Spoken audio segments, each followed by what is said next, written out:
Welcome back to the Play It Down Sports Podcast, episode 21. We are past the 5-month mark, still going strong.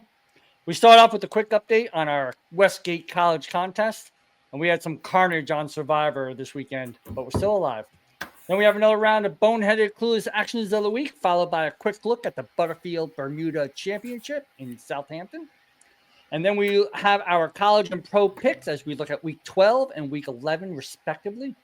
Also, some more futures from Jonesy with maybe one thrown in by me. We're also going to look at some good, bad, and ugly so far from the 2025 NFL season.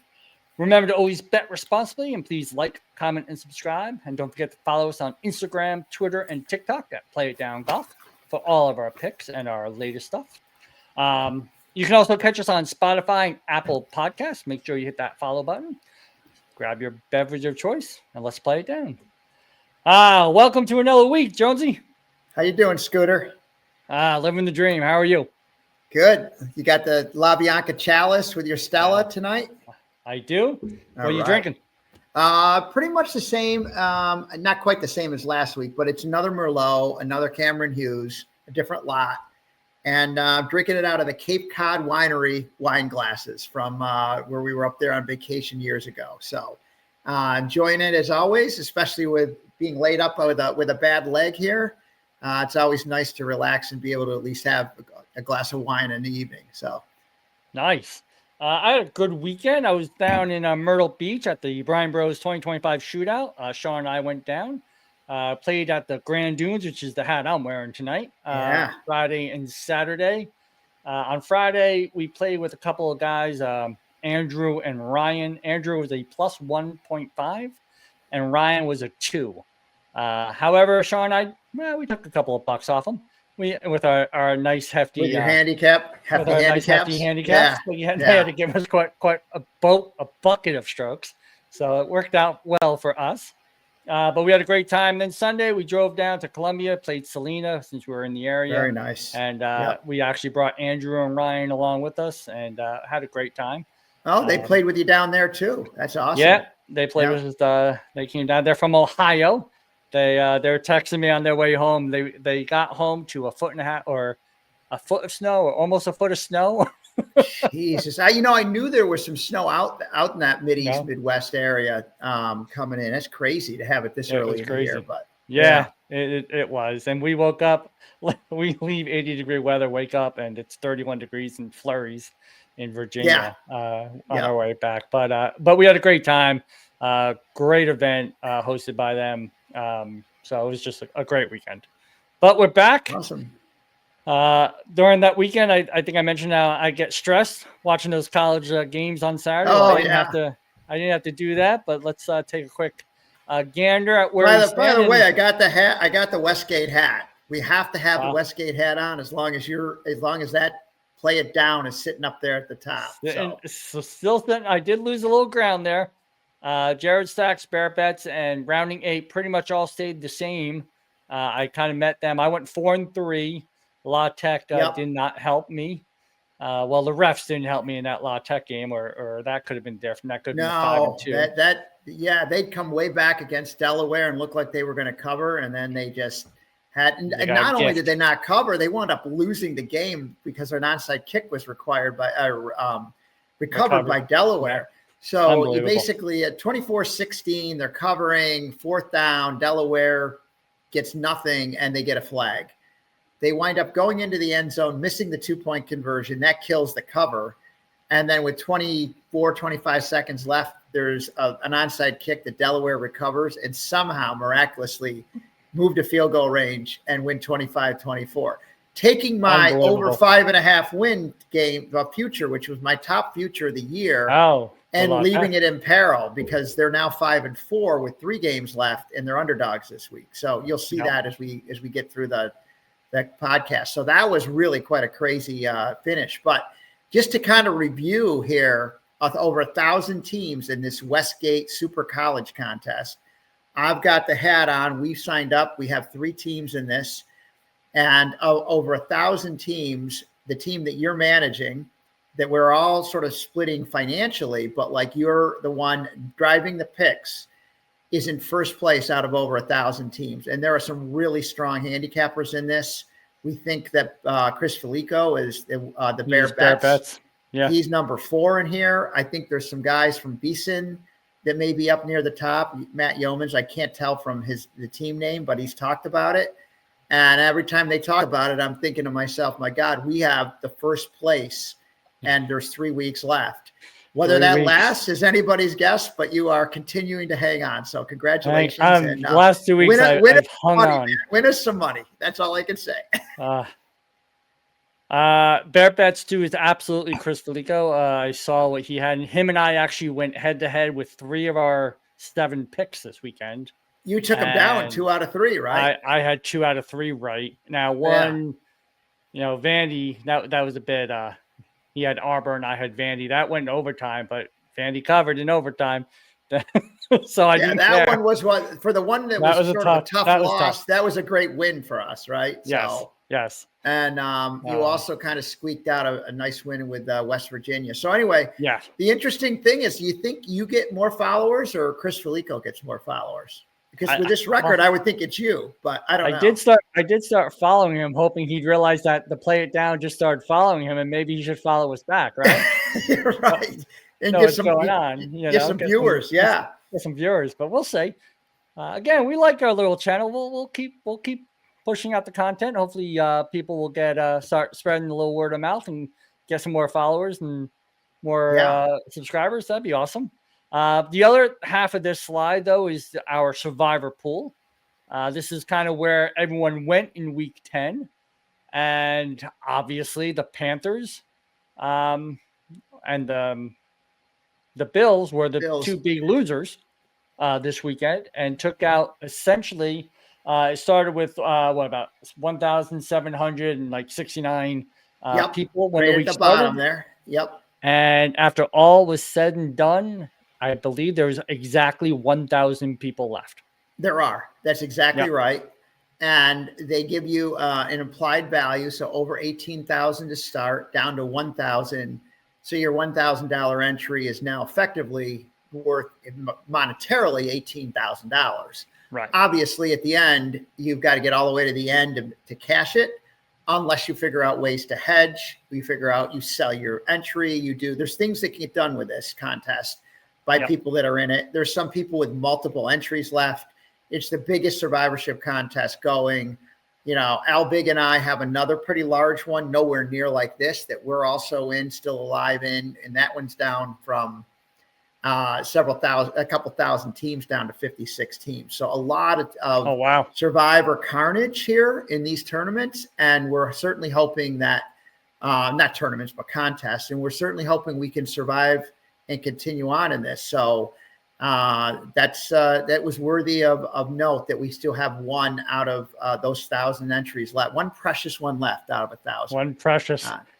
And what was also interesting about the Circa Survivor and that apparently last year there was no chop. At some point there was an option to chop the pot, and whoever held up the chop has been eliminated this year. So a bunch of tweets went out that the Circa Survivor will not have an issue with chop. The non-chopper has been eliminated.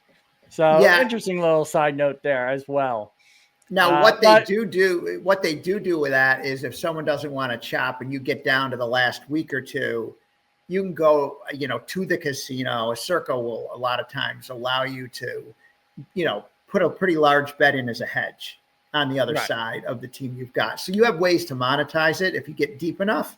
We're not at that point, obviously, here. No.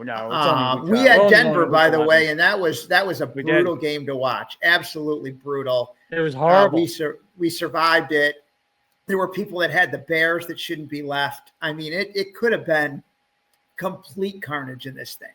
Yeah. I mean, you theoretically could have lost another 500 or 600 teams in here, without a doubt. And so that's what Survivor's about, surviving those terrible games. So. And it was funny because you and I talked because I'm in another little side Survivor that's part of Splash Sports, and it's a very small one. It's like 1,000 people left in it.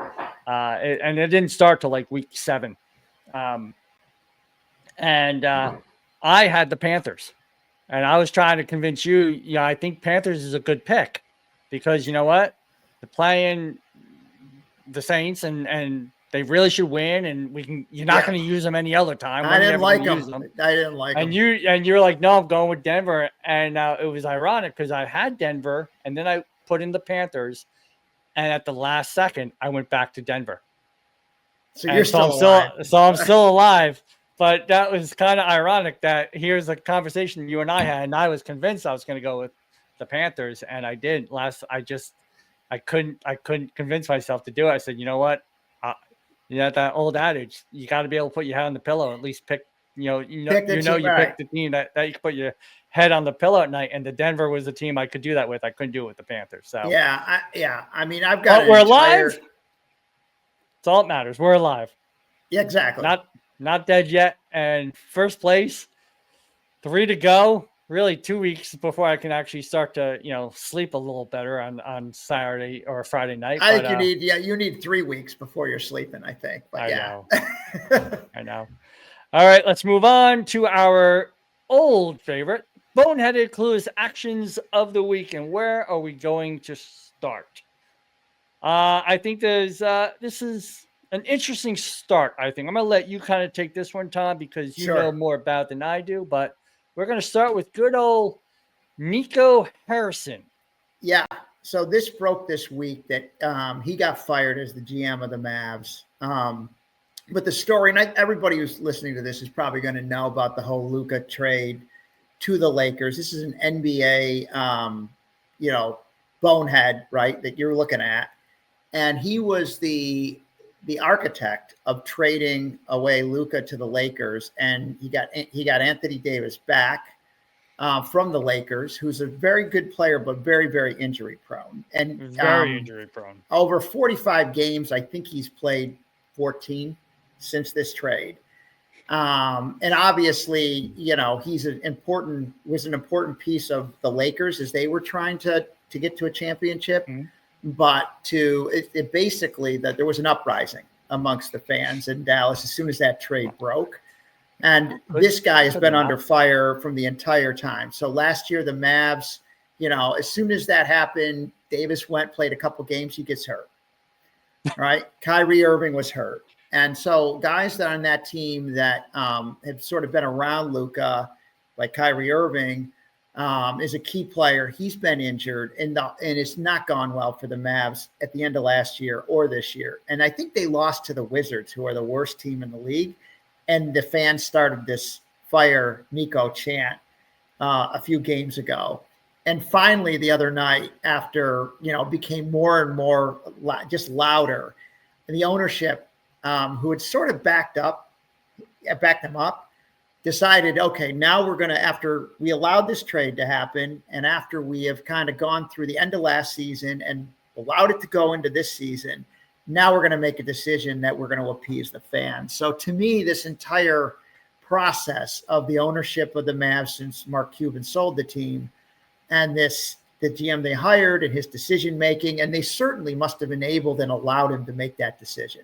I don't think he did it alone in a vacuum. And so I think we got to give this clueless bonehead action really to the entire Maverick organization. Yeah. I don't know how you trade Luka. That's just horrible. Right. And I think even if you believe that he's injury prone and he sloughs a little bit and he can be a little bit high maintenance, absolutely. The talent level, you absolutely can't. You got to look at the entire picture before you make a decision like that. And he is on MVP numbers right now. Yes, he's great. He's going nuts. Yeah. So Nico Harrison / the entire Dallas Mavericks front office, you have made our boneheaded spot number 3 this week. Who will be number 2? Well, it's our good old friend in sunglasses, back with the sunglasses, a gentleman who I really, really do not like. Nick Sirianni, the head coach of the Philadelphia Fly Eagles Fly. And I just don't like him. I just don't like him. I hate Dom, the security guy, who is in every gosh darn video feed whenever they show the sidelines He's just always there. I don't like Dom. I don't like Nick. I don't like Philadelphia. Now, that's not why because you don't like him. No, it's not why he's not in this. Why, no. Right. No. So this is every time we show a clueless bonehead on this podcast, it's generally somebody where things have not worked out after that, like they've lost a game or the decision cost them the game or the decision contributed to a loss. In this case, Philadelphia won the game, right? And they were playing our friend Matt LaFleur. So you have two coaches kind of going at each other here who have good teams but are poor coaches. And in this particular situation, Philadelphia and Green Bay had played to an ugly scoreless tie in the first half of their game, or maybe they might have gotten to 3-0, but it was Green Bay had not scored the entire first half and well into the second half. And it got to be 10-0 before Green Bay finally cashed in very late in the game. And what wound up happening is Philadelphia then had to punt the ball and was able to get a stop on the Packers at 10-7. Game is set 10-7. They get a stop on a really stupid play call by Matt LaFleur. Like, we could put him on here again too, but we beat this guy up every week and he just keeps delivering bad decisions, right? It's 4th and 1 and you run some sort of sweep with your running back. He winds up fumbling the ball. He winds up getting hit behind the line. There was absolutely no creativity to play. And during the game, Matt LaFleur kept going back to what looked like a desk in behind the sideline to try to figure out what to do. That brain trust of him and a computer didn't work out very well for Green Bay. So anyway, it's 10-7. We are now in a spot where we've got this fumble and stop. And all Philadelphia really needs to do is either get a first down or, based on the timeouts, they're going to be able to run the clock down under 30 seconds, which, by the way, they do. But it gets to be 4th down, and there is a little over 30 seconds left, and the timeouts are now in a spot where you would think from their own 38 or from the Green Bay 38 to 40-yard line, you'd hit a coffin corner punt, and Green Bay would have under 30 seconds. And they've got to go, 50 yards to have a chance to kick a field goal. He decides to go for it and throw a long pass, which is incomplete, and gives Green Bay the ball at the 38-yard line of Green Bay. And all they really need, the way these kickers are today, is probably 20 yards. 20 yards. And he's got 27 seconds. So now Green Bay actually has an opportunity now. They did not execute great, but they did get the ball down to about the 46-yard line of Philadelphia and had a shot with a very long field goal. But their kicker, who shouldn't have probably been kicking because he's got a quad injury and it was just healing, hit one looked like it went about 35 yards and hooked to the left. So maybe Sirianni knew, this was going to happen. But he also called a timeout too late and allowed the guy to get a free kick, which then set up Green Bay to try to run a quick play to see if they could get a few more yards, which they couldn't do. So anyway, which I think helped actually, which I think is the reason why he kicked the 35-yarder left, because he knew he didn't have enough leg and he just tried to over kick it. So what they were trying to do at that point was see if they could set up a quick out to get 5 yards and give them a better chance to kick. And they couldn't do it. So it was so mismanaged. Jordan Love sucks. So the fact that Sirianni wins that game and advances and probably doesn't think anything of. In fact, afterwards, I think he said, I didn't really kick the field goal because I thought it was a little risky. And I'm thinking, you never entered your mind to punt the football. That was not a, like, what is wrong with these guys? That wouldn't even come. I don't understand it. Like, of course you wouldn't try a 55-yard field goal. That would have been worse than going for it. Right. Well, Nick. So, Nick, hopefully you're watching. Hopefully you're watching. You didn't make number one, but you made it, even with a win. So congratulations, Nick. Who could be number one? Well, there's only one name that could be number one. Sunglass man himself. You know Ryan Daboll. He looks like he's ready for motorcycle riding with a bad pair of sunglasses. Do you think he picked those up at Kmart or Walmart, those sunglasses? Because they look... I hope they're at least Oakley's or something. I don't know, man. They don't look Well, that's Brian Daboll and his 20-40 record in 4 years as the Giants head coach, and he is no longer the Giants head coach. No, he is not. And I will say this about him. He deserved what he got. I don't really like the firing of coaches in season and generally defend that they keep their jobs. But watching the way they lost the Denver game and then the way they lost the Bear game, it is impossible to take. It really is impossible to watch. And in this particular case, sideline. Yeah, they're not great. And like this, in this case against the Bears, they were playing very well the entire game. They had a 17-10 lead. Previous to the situation that we're going to explain at the goal line, he had put his quarterback out multiple times on running plays, and Jackson Dart is not very smart as far as figuring out how to slide and protect himself. Well, last year he's playing against college kids. I mean, they're big and fast, but they're not these. They're not. It's not the same. Right. So this kid's been put into the position. Yeah. He's done well, but he's not making great decisions, and the coach is enabling him. And ultimately got a concussion. He fumbled the ball and got a concussion. I believe it was all on the same play. So anyway, they overcome that and get to a point later where Russ is now quarterbacking in 17-10, and they're basically at the 1-inch line of Chicago, and he kicks a field goal. And Greg Olson on the announcing was going nuts. He's like, why is he not going for it? If he doesn't make it, they're on the goal line, still down a touchdown, and you're going to give them a kickoff. They're going to get to the 35 or 40 to get 3 points when you're an inch away from being able to take a 2-touchdown lead.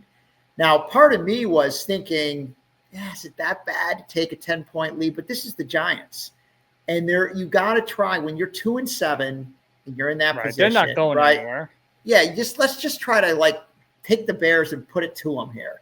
Yeah. And you could see an assistant coach on the sideline at one point after there was a penalty and the field goal had been kicked, almost begging Daboll, now they moved it from the half-yard line to the quarter-yard line or whatever it was. And Daboll's just shaking his head just like this. Nope, we're taking the points. He's got his hoodie on. He looked better than he does with these sunglasses on. And then they lose the game 24-20. And Olsen repeats, I think really that was the point in the game where the Giants made their gaffe for the most part. Right. And I think between the concussion and that loss coupled with Denver and his just the way that things have gone, that's why he's fired. Again, I think he earned it. He deserved it. And he's bonehead and clueless at the same time. And I do. I think, here you have your franchise quarterback, supposedly, right? And I think he just was not protecting that kid. I think too many calls. Again, you got to call your game the way you want to win it. I get all that, but I do. I think he put the kid in harm's way. I think that had something to do with his firing. The New York Post was saying that was the reason for the firing. Some 27 run options. But I think it was a factor. I don't think it was a reason. But Brian Daboll, you are number one this week. Congratulations. He's got a lot of time to listen to the podcast now, too. Got plenty of time. You can catch up on some past episodes. You'll notice that we actually moved you from the hot seat to the medium seat. However, you went ahead and if you're on the podcast, if you're on this podcast and you're on this list of hot seat coaches, that's not a list you want to be on because you're not going to have a job. Two of our initial hots gone. Yeah. We got to see what happens with Aaron Glenn at the end of the year. And we're going to get Jameis Winston, so that'll be exciting. We're going to either get a lot of touchdowns against Green Bay. I can see them beating Green Bay this week. I almost put him on as a pick. They're going to show up because they're going to show up. Listen, he'll throw a couple. He'll throw some pick sixes. And he'll throw some ridiculous touchdowns. I got him 2 touchdowns, 2 picks. Yeah, just mark it down. Maybe 4 touchdowns and 2 picks. And 2 picks. All right, that is our Boneheads of the week. We're going to move on to the Butterfield Bermuda Championship. This is at Port Royal Golf Course in Southampton, Bermuda. It is a par 71, 6,828 yards. It's a Robert Trent Jones senior design course. It's obviously it's Bermuda greens. It's Zoysia fairways. There isn't much data on this. There's no ShotLink data. Again, these FedEx Cup Fall events don't really have all the bells and whistles as a regular tour event. But we can look at the last couple of years. Difference between these last 2 years from the -19 and -24 was the wind. Last year, the winds were higher and kind of kept the scores a little bit more in check. However, I expect this year to be more in the higher low 20s. There's only one top 50 player in the field. That's Sam Stevens. Some other notables, we have Matt Kuchar, Sam Ryder, Justin Lower, David Lipsky, Carson Young, and Brent Snedeker. However, all those names I just mentioned, though most of the people that listen to this podcast probably know these golfers, they are all outside the top 100. So they do not have a tour card for next year, which is kind of shocking when you hear the Brent Snedekers, the Sam Ryders, the Carson Youngs, and the Matt Kuchars. They've been kind of staples the last few years on the PGA Tour. Obviously, only the top 100 now get their tour cards. Right. I think I have a slide. Nope, those are our picks. So we'll move into our picks. I will mention last weekend at what was it? The Wide World Technology Championship. Yeah, right. Exactly. Yep. I had Matt Kuchar in my top 20. He was my only top 20 bet that hit. I missed a couple of out. Ben Griffin, by the way, our boy Ben Griffin won his third tournament last week. Yeah, and he like birdied. He had a heck of a Sunday. He played great on Sunday. But my top 20, I have Seamus Power, Max McGreevy, who I had to miss the cut last week. I actually like him in this tournament here. I threw Andrew Putnam in top 20. I think Theegala, I know you had him as a long shot last week. Theegala is not playing well right now. So I threw some money on him to miss the cut. And Nicholas Norgard, again, I use datagolf.com. I subscribe to that, and I built a couple of models. Again, with very little ShotLink data, it's hard to really you just kind of just guess. I tried to do a little research about the course and what type of golfer fits well on the course. So I kind of used that and moved some weights around from approach or accuracy to distance to putting and stuff like that. And it kind of gave me some benefit for Nicholas Norgard to miss the cut. So I threw him in there. And David Lipsky, first round leader, nothing more than a complete shot in the dark. Yeah. Yeah. I mean, the Lipsky thing is interesting. I love having that first round leader. What did you get on him? I'm just kind of curious. You know what the score? It was, I thought I had the slide on here. It's plus 22,000, 20 to 1. Oh, you would have got, I think, a little better than that. Yeah. I'm guessing you would have got you talk your picks. I'll tell you. I thought I had it there, but I didn't. I'm just curious what you got Lipsky at, because I think he's the kind of golfer that can come out hot and that, early in a round. So I like that play. Okay. So Scooter, the one thing that I was looking at here was there have been wins in the past, and I think it's pretty variable. Like I saw that there could be some wind conditions here. I mean, if it's as good as your weather forecast, I would agree that the winds are gonna be pretty low. But I think there's a chance that at least for some of the rounds, that wind could pick up. So it's an ocean course, so it definitely can change. Exactly. So I think the norm is it's windy, but maybe in the area of the forecast, right now it's not showing a lot of high winds. So what I did is I looked at these the golfers that have played well in the wind. Kuchar has played well historically here. He's a good wind player. And like you said, he kind of needs something here to get into that top 100. So I liked him at 35 to 1. And all I did was bet him to win because the field is not super strong. So I like the 35. No, it's not. I was able to get that out on DraftKings. And then Andrew Putnam at 100 to 1. Now, he was 110 when I was first looking at him, but by the time I actually pulled the trigger, I found 100 to 1 on DraftKings for him. And I also bet him to be in the top 5 at 14 to 1 because I like those odds. He checked a lot of boxes, and one of the things you flashed earlier, I think on here, is he's placed well in this tournament in the past. And so I think there was a couple of reasons why I liked him. Maybe you didn't flash him here, as at least there. Mark Hubbard, you were thinking of Hubbard. Well, I think I went back a little further because what I got was like, again, I only went top 5. But he did perform well. I think he was top 10 or top 15. He's done decent in this tournament in the past, and he's really, I think, a decent player in the wind as well. But he had some other things. One thing about both Kuchar and Putnam that I don't think you mentioned, but this is a short course. This course is only 6,800 yards. It's absolutely short. So these guys, like Kuchar's not a long driver, Putnam's not a long driver. When they're playing these shorter courses, I think they do better, on them. So that was another variable that I took into account when I took these guys. I did not want to put a lot of plays on this one. So that's why I limited to the 2 golfers that I thought sort of fit the profile the best. I thought about Matty Schmidt. Kind of like him too, but I'm like, I don't want to start piling a lot of golfers on this tournament. So I stuck with what I got. No, and you shouldn't pile a lot. Again, I have 3 in the top 20. And then you got Putnam on there. I like the fact to see Putnam on your list too. Yep. Right. So that is the Butterfield Bermuda Championship. Again, it's at Port Royal. I will tell you, Kuchar is ranked 110 right now. In the FedEx Cup Fall Series. Yeah, I saw the same thing. 109 or 110. It was so yep. Let's see. Bo Hosler's 98. Putnam needs this then. He needs a good tournament here. Yeah. The good thing is, in all reality, if these guys show up a little bit and they get some points, they will move up, and there is only one more tournament after this. Yeah. And then the season is over. So there's some tournaments in December, but none of them are FedEx Cup Fall. You have obviously the Hero World Challenge, Tigers tournament in December, but that's like one of those just small fields, invite only. Yeah. No, that's not they get OWGR points, but not FedEx Cup points.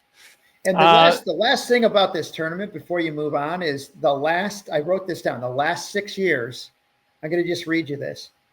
19 when Brendan Todd won it, 100-1. Brian Gay in 2020, 200-1. Lucas Herbert, 80-1. Seamus Power, 22-1, and I see him on your list in 2022. Yep. Villegas, 150-1. Campos last 300-1. So this is a tournament where a Putnam 100, 200 can win it because historically, sometimes the top guys are not the ones that win this tournament. Again, there's only one top 50 guy in the tournament. But I'm talking the odds-wise, even within the group, even within a weak field, sometimes the longer shots come in. Longer shot, absolutely. Yeah. And David Lipsky is 70-1. I like that. That's a good number for round 1 leader. Yep. All right, let's move on to our college picks. So why don't you start us off, Tom? I started us off last week. I'm gonna go through these a little quicker. We're gonna try to speed up. I think this slide is a general rule. So a couple quick things on this. I'm gonna start with just go right from the top. So Duke last week was very disappointing. They went up, they lost to UConn. I know that disappointed you. It hurt you, right? You're laying 9.5, 10 points, and they kind of hang in there and go back and forth, and they wind up losing the game. Duke has been inconsistent all year, but they are still a talented team. And this Virginia team has won game after game after game by the seat of their pants. They're a fraudulent team, and they finally got caught up with it, last week when they lost to Wake. And I think more losses are coming. So Duke is back home in an ACC game, talented team that I don't think cared as much about the UConn game, is still in the mix to do well in the ACC. And I think they're going to come out guns a-blazing, and they're going to take Virginia to the woodshed. That's just my opinion on this particular game. I think the spot for Duke is good, and Virginia's going to start showing cracks in the armor, right? I like that. They're going to be who we think they are, which is not a good team. Cincinnati's coming off a bye, laying 6. Arizona played a tough game against Kansas last week. I think they might have won, but they did not cover. And they've been sort of going back and forth, home and away. It's a long cross the country, back and forth travel in this Big 12 for some of these really far west teams.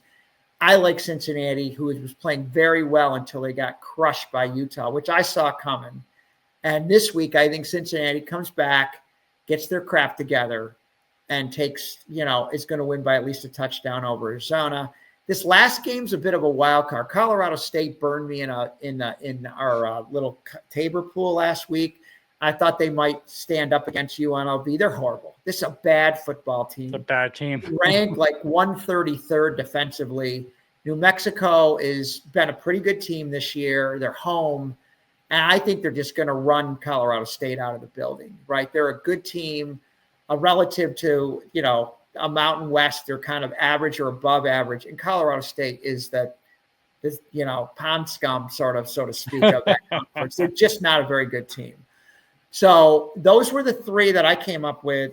I've not had a good run. I really need to get back on track here. So I don't really like seeing three favorites on the board. This has been a tough year. These college games have been tough. I think the records have been tough, except for you and Westgate. Westgate has not been tough. We're riding it. And then for the Barking Dog Parlay, that's been the one thing that we've been alive in right along. Like last week, if Penn State had held on, we would have won that 17-1. So this week I went with Texas over Georgia. I think that's a toss-up game. I know Texas is getting 6 points, primarily because they're in Georgia. Georgia's been, I won't say a little fraudulent wins. They're a little fraudulent. They're well coached and they're obviously a good team. But I think Texas is improving every week and could pull this upset. And then we're going back to La Tech. Washington State has had some really bad losses. La Tech's a heavy underdog. I need the win from them, but that's not why we're doing this. What we're doing this for is to combine it with Texas and get almost 10-1 on a money line parlay. I think La Tech can be a live dog here, and I certainly think Texas is live against Georgia. So put them together, put down, small change, and get almost beat some money. Yep. Those are great. Again, I don't love the New Mexico bet. I know Colorado State stinks. 14.5. I just don't like that half. It's a big number. Really it's not 13.5. I do it. I would love it at 13.5. I know. I don't know like that. I thought about but the other two. I obviously I have Cincinnati as well, so I'm not even going to bring up Cincinnati. I agree with you completely. I don't think I have anything I could add to it. Not really. I mean, the only thing I'll add is Cincinnati's red zone offense has been elite this year. They score on 94% of the trips. But other than everything else that Tom said, I agree with. So I'll start at the top with Michigan. Ironically, I had this at minus 11.5 earlier today, but it's already been moved to 12.5. So some money is definitely going on Michigan's stat sheet, which is not bad actually, which isn't bad for your 11.5, right? Yeah, so moved it up, but again, I still like this I still like this game. I still like Michigan beating them easily by 2 touchdowns. With Northwestern's really just a poor team this year. They've had a lot of struggles, especially on defense. So I was okay moving that line from 11.5 to 12.5. I think if it gets to 14 or anything above 13.5, I probably wouldn't take it. But at 12.5, I had no problem laying the 12.5 and taking Michigan there. The other big kind of, I don't know if it's a shock or a surprise, is I do have Baylor plus the 7.5. Now, here's another one. When I looked at this one, it was plus 8.5. And then it went down to 7.5. So some money is moving Baylor's way as well in the books. But again, Utah's offense is good. They're scoring nearly 40 a game, and their defense is legit. I get all that. I still have a lot of trust in Sawyer Robertson, and he's still throwing for over 300 yards a game. I think they can put up some points against Utah. And I'm going to take the dog. I'm going to take the 7.5. They're home too, right? Baylor's at home. So I'm going to take the 7.5. I just have, listen, it's more of a gut feeling than really my analytics. I can't lie. When I kind of looked at everything, it kind of did lean Utah, but the score was still within the margin of error where I was okay getting the 7.5. I like the 7.5. I love, if it was 7, I probably would lay off it, but I love that 7.5. And so I took Baylor. So I got Baylor plus 7.5, Cincinnati minus 6, and Michigan minus 12.5. And those are my 3. Excellent. And the last thing I'd say about that is at the beginning of the year, Baylor and Utah were my two favorite teams in the Big 12. And we took over 7.5 and over 8.5 and had Baylor to win the Big 12. Not happening. Utah to win the 8.5 games over that, very likely still. Baylor over 7.5, not likely because they've lost a couple of bad games. So these two teams have been unique in that they've had some really good performances. But when you come right down to it, I feel like Baylor's been the disappointing team. But when they when they get over a touchdown at home with that offense and that experience, it is hard to pass on them. I wrote them down at 8.5 as a consideration before I started to review stuff. So it's hard not to like those points, to be honest. And since you brought up your futures, I have Duke at over 6.5. So them losing to UConn last week hurt me. But they can at least take care of Virginia this week. I'm back on track. But we'll see. We'll see where we go. All right, let's look at our NFL picks for the upcoming week. I guess I'll jump off here first. So I have the Dolphins -2.5 over the Commanders. Obviously, Jane Daniels with his horrific injury is out. So I really don't love Mariota. So I don't have much faith in that offense putting up a lot of points. And I don't know what it is about McDaniel, but this team is playing for him. I did not see it coming. I thought he would have been fired a few weeks back, but he still has his job. And they're winning. They're winning games. They're winning games. And the team plays for him. I mean, what more can you ask for? So I'm going to take it's a little bit of a flyer. I know. I think it's a little surprising, but I'm a little surprised they're even favored. Obviously, it's in Miami, but yeah. So I'm going to lay the 2.5. Well, actually, it's not in Miami. This is the game that's overseas. Okay. Yes. Yeah. So you're playing on a neutral. You're playing on a neutral field. But I mean, I think Miami may be considered the home team, but it's a neutral site. So part of this is going to be like which team is going to have the motivation to travel and perform. I got to tell you though, Scooter, I still don't know if this is the wrong side because I still think you might be on the right side of this because there is something about that team. You don't expect them to play well. They crushed Atlanta and broke hearts of many survivors. It wasn't a close game on the road. No, and then they come back and they beat the Bills. They pummeled the Bills last week. And Washington has not been able to do anything. So it is very, I actually kind of like the pick. I thought about this, but I just to clarify, they are not playing in I don't know that that's a bad thing though. Might be fine. I don't either. Yeah, it might be fine. And then I have the Ravens -8.5. This number's large. But I truly believe the Ravens are going to make the playoffs. I think they're on somewhat of a mission, and they're not going to let a team like the Browns be overlooked. Yeah. And they're not going to do. They're going to go in and just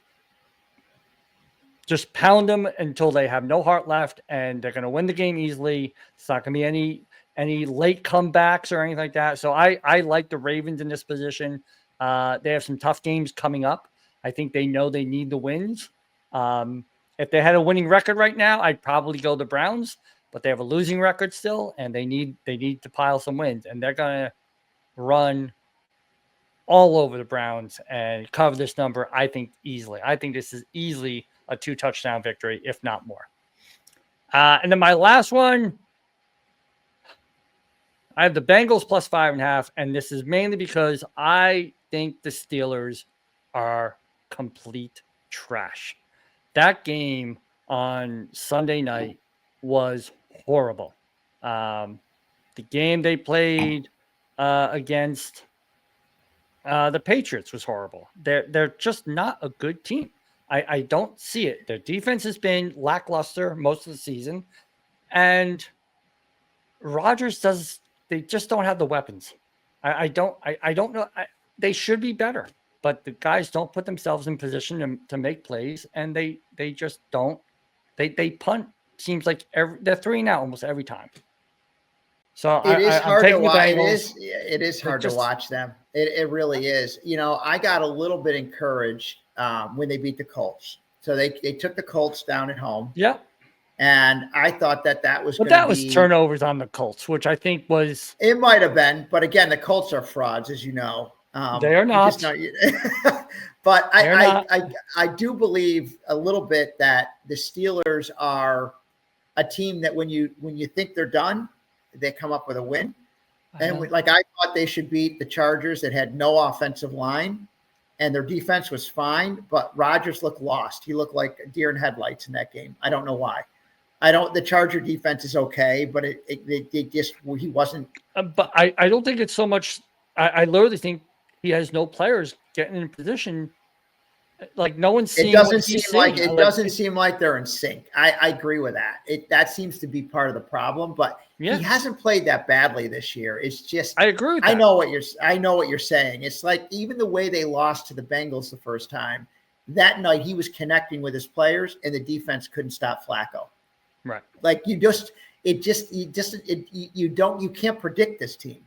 Which is why what you're doing is I'm just going to take the points with it in a division game and just that's all I'm doing. Expect the Steelers to And on my money line parlay, I got and I think this number actually changed a little bit. I think I looked earlier and I got it at plus 280. But I got the Seahawks over the Rams, and I'm taking the Cowboys over the Raiders. So obviously the Cowboys over the Raiders. Cowboys are favored, so that's why the number's a little lower. But the Seahawks over the Rams. Listen, I believe in Sam. Sam's having a heck of a year. So I'm gonna ride Darnold on this one. You need to put a future in that Seattle's going to play the Colts in the Super Bowl. That way you can have, you know what? I really should. You have Indiana Jones against Sam I'm going to Darnold. do that. Two guys. I'm going to do that. That's got to be worth some bucks. Imagine that actually hit. Woo. Yeah, that would be. I mean, they're both going to get to the playoffs, it would appear. So, they're 15-4 combined. So for my picks here, I've got the Vikings -3 over the Bears. I'm tired of watching the Bears. I obviously bitter about last week. I'm tired of them winning games. They cost us money the way they won against the Commanders at the last minute. They beat the Raiders on a last-minute kick. Just this team is not that good a team. I know that Williams is having a good year and he's getting better. And Ben Johnson, blah, blah. Ben Johnson, blah, blah, blah. Great coach. Just, you know what? Just shut up about the Bears. I'm tired of the Bears.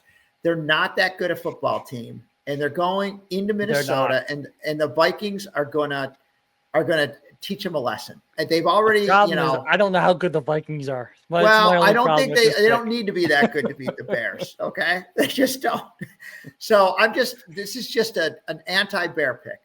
You're only going to charge me a field goal with a home team that I think is beginning to figure it out. Now, last week they ran into that Raven buzzsaw that you're talking about. Mm-hmm. But they beat the Lions the week before. I think they're slowly figuring it out. They may not be good enough to make the playoffs, but I think that they're going to be good enough to beat the Bears at home. The Raiders +3.5. What I watched on Thursday night, I mean, did we watch a good night game? Thursday night was horrible and painful. Again, these Thursday night games, they're horrible. But the Sunday night game was terrible with the Steelers, and the Monday night game with the Packers. I mean, give us some football on these night games. Three primetime games, they all sucked. Yes. Now, the reason I like the Raiders is this is a Monday night special.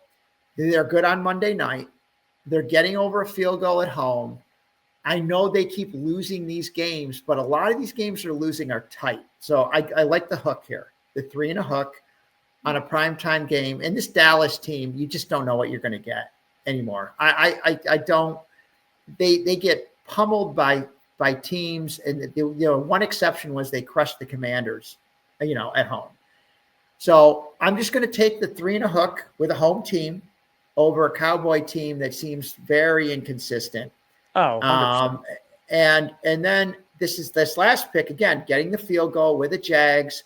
Horrible loss last week, blowing a 29-10 lead. But the Chargers went across the country, beat Tennessee, came back home, beat Pittsburgh on a Sunday night.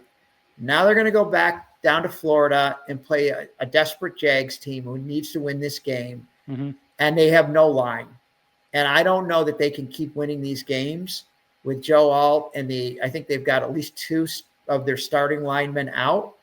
And I think the Jaguars are going to bring some pressure on them, and it's going to be a hard day for the Chargers. So going to take the field goal with the Jags, 3.5 with the Raiders, lay it with the Vikings. And then in double dog area, Jameis Winston is going to beat Matt LaFleur. Matt, go back to your office because you're going to be 5-4. You're going to be 5-4 after this game, and you're going to be in jeopardy. I might take the Packers to miss the playoffs at 3-1. That's how much I think that team is reeling. And then I think the Lions are going to come in. The Eagles snuck by, poorly coached. I like the Lions over. And I like the Lions to come in on Sunday night and beat them. So we've got a giant Lion money line parlay that pays 7.8 to 1 on Sunday. Yeah, I like that. I mean, I actually like your double dog there money line parlay. I like it a lot. I threw money on it last week too, and it didn't pay off. But I do like this one. I'll throw some money on that as well.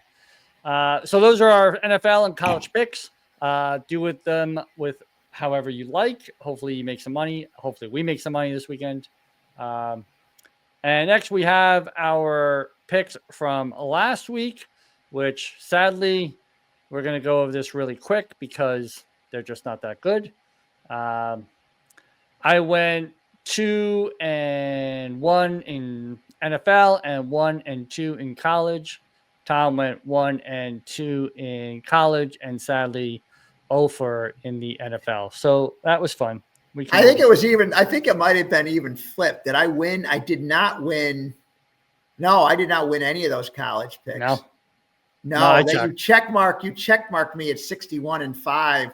I got to take credit here. I was 0-6. This is a horrible experience. And that didn't go over? No, never made it over. So you take that check mark off the board, correct it. But I will say this. The game that the Falcons losing. Well, the Falcons losing last second to the Colts, right? Yep.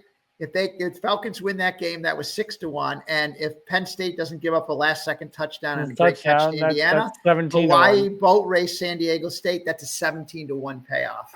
So I would have not cared about the 0-6 if those two things had hit it. But it was an awful week, and we have to take accountability when we suck. And last week I sucked. There's no way you can sugarcoat that. It's the first time you've gone 0 since pretty much week 1. So it was an awful week. All righty, so this is where we stand. I will update. I really had you at 1 win, but you are sadly. Well, thank you for crediting me. You're 29-32, and I'm 32-29. So that kind of flips a little bit. Well, your NFL picks are right. I got to fix the college. So, but that's where we stand currently. So that's lovely. Let's look. You have a couple of futures. Just a couple of quick things here. We started talking a little bit about college basketball last week. I think that Ole Miss to win the college football playoffs, I'm putting it up again because I'm still out there at 20-1, still there. I had it in earlier. I think that team is maybe, again, this could be the week where when they play Florida, we see that Lane Kiffin chokes away an important game late in the season. But I see them getting in and being, a decent seed here. And the odds, I don't think there's a clear favorite other than Ohio State, right? So if you want to just lay it, I don't know if I would say, I think A&M might have some say in this. They look good right now, but I feel like they're gonna hit a wall at some point. I thought it might be last week and it wasn't, right? So I like the 20-1 number because A&M you're gonna get single digits on. Number. It's the value more than A&M has got to be down in the really low single digits now with their record. Yep. Now, but a couple of other things in the upper box here is this is new. Detroit to win the Central at 4.5 to 1. Their only real competition there is the Cavaliers, who obviously were the cream of the crop last year. Yep. It seems to me watching the Cavs a little bit this year is they're going to be good. But I don't know that they're going to be I had them last year to win the most games in the NBA and then had to hedge it off late because they lost that to the Thunder ultimately, but I still cashed because I was able to get out of that bet with a cash out when they still had a slight advantage. This year, I kind of look at the Pistons as that team, not necessarily to win the most games, but to possibly win that Central. And you're going to give me 4.5 to 1, where the only competition is the Cavs. And I feel like the Cavs may be a team that doesn't gun to win 55 or 60 games. They may win 51, 52, and Detroit's off to a great start, and you still get 4.5 to 1. So I like that. And then in basketball, I watched an unbelievable game on Saturday against St. John's. This team, the way they run up and down the court, the way they shoot the ball, the way they're loaded, I had to get this into my portfolio. 6.5 to 1 to win the SEC outright and 32 to 1 to win the championship. This is more watching them play, knowing the kind of players they've got. They do not stop in a game. They score 100 every night, it seems like. Yeah. Now, when they get in a grind of SEC play, it may be a different story. But this 650 to 1 when the front runners are Kentucky, who just lost to Louisville last night, I grabbed this now because if they continue to play the way they did, I think they play Purdue tomorrow night. This is not going to last. Right. You're not going to get some of the in this. By the way, you have to get on Caesars to get 32 to 1. If you go on to some of these other sites, it's 20 to 1 for Alabama. So Caesars is the if you're listening to this and you want to throw something on a college basketball champion and you like the long shots, 32 to 1 when you're got to pay 10 to 1 on Duke and Houston, I think is a great play. And I didn't put mine, but I did throw a future bet in on Sam Darnold to win the MVP at 10 to 1. I like that. And what was it? 10 to 1? 10 to 1. Yeah. No. Yep. I meant to throw it on there, but I did not. So I did add that future into my bank, into my betting sheet. Now the last slide we have, this is a quick one. I just like to kind of go over some of this stuff. The good, the bad, and the ugly. So we start with the good. And the good is the former New York QBs, combined 15-4. Sam Darnold and Indiana Jones. Unreal, right? You got Sam sitting at 7-2 and Daniel sitting at 8-2. How many turnovers has Daniel Jones had in the last 2 weeks? I think the number is shocking. Okay, yes. Scooter. Listen. He had a bad game. He had like against 4 turnovers in the one game. Against the Steelers. The team you just trashed. He was terrible. The only reason they lose that game still came down to the end and they had 4 turnovers. Yeah. 3 of them I think were in the red zone. All right. Okay. I'm not going to argue with you anymore. That's your good. That's not my good. And then on the flip side of our 15-4 combined for the former New York QBs, the current state of New York City football and Jet Giants are combined 4-15. I still have the Jets as the fewest wins. I have a bet with the Jets for the fewest wins for the season. So it's still holding strong. You're not doing well with the Jets, though. They keep winning games on you. Since you mocked them, they've won 2 games. They might beat New England on Thursday night. That would be a real kicker. That would be unreal if they did that. Again, because I would like it because I hate New England more than I want the Jets to lose. So I don't want the Jets to lose. I think they're in such shambles that I have that. I think Aaron Glenn is a horrible coach and should be 1 year and done. And then I think the ugly has to be, I was leaning towards like officiating, and the officiating is always ugly. But I think some of these there have been just some horrific injuries. Jaden Daniels with the arm, Scatterboo with the ankle. And then you have Tariq and Eckler and then Connor with the ankle as well. Malik Neighbors with the torn ACL. I mean, just the injuries this year, I think, have just been there's always a lot, and there was a lot this year as well, but there have been just bad injuries, like broken bones, like just nasty. Now, Scooter, let me ask you a question. Let me ask you a question on these injuries. These guys injured their ACL or their shoulders or whatever playing football. Do you think any of them would have injured themselves like this, walking up a stoop with a newspaper where they tore a quad? The newspaper? They tore the quad tendon. They're done for a freaking year. Oh my God. These guys are all-stars compared to the guy in the podcast here. By the way. Yes, Yes. that is true. Yeah. Sadly, that is true. Well, hey, I guess anytime, anywhere you can get hurt. Yeah, apparently. So that's what I have for the good and the bad and the ugly. I don't know if there's anything you want to add to that or no. So that's what we got. So next week we will be continuing our lovely. Oh my God. We will be continuing to see where we stand in Survivor and on our college Westgate. Hopefully I have my hair starting to grow back a little bit. I don't know. We'll see. Hopefully I got the hat on, because if you're not in first place, I have to get rid of the hat. Gotta get rid of the hat. We gotta keep that hat on you, man. We'll also continue with our college and football picks. We'll have some new there is another college, another golf tournament. There's one more left in the FedEx Cup. The next one is, let's see, we have our RSM Classic. And that's always a fun tournament. Yeah, good tournament. And that's in Georgia. So the RSM Classic is always, and that'll be the final tournament of the FedEx Cup Fall. We'll know who has their tour card and who will only have conditional status.